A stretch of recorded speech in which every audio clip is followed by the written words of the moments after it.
قیصر روم نے حالات کا جائزہ لینے کے لیے اپنا ایک آدمی مدینے میں بھیجا۔ وہاں پہنچ کر وہ کسی سے پوچھنے لگا، آپ کے شہنشاہ معظم کا محل کہاں ہے؟ ہم لوگ شہنشاہ محل اور معظم جیسے الفاظ سے بالکل نہ آشنا تھے۔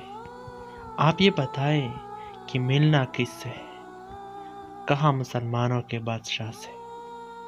فرمایا، ہمارے ہاں بادشاہ کوئی نہیں، صرف ایک خادم ہوتا ہے جو ہمارے معاملات کا انتظام کرتا ہے۔ اس کا نام عمر رضی اللہ تعالیٰ عنہ ہے، اور وہ محل میں نہیں رہتا بلکہ گارے کے ایک جھونپڑی میں رہتا ہے، اور اس وقت کہیں مزدوری کر رہا ہوگا۔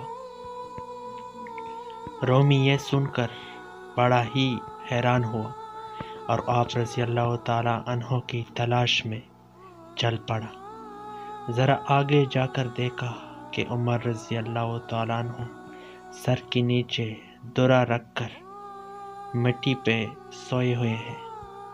یہ دیکھ کر کہنے لگا، کیا یہ ہے وہ عمر رضی اللہ تعالیٰ عنہ جس کے ہیبت سے دنیا کے فرمان رواؤں کی نیند اڑ چکی ہے؟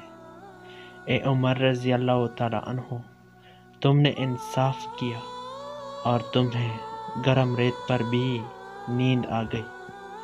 ہمارے بادشاہ ظالم اور بددیانت ہیں، اس لیے انہیں سنگین حصاروں میں بھی نیند نہیں آتی۔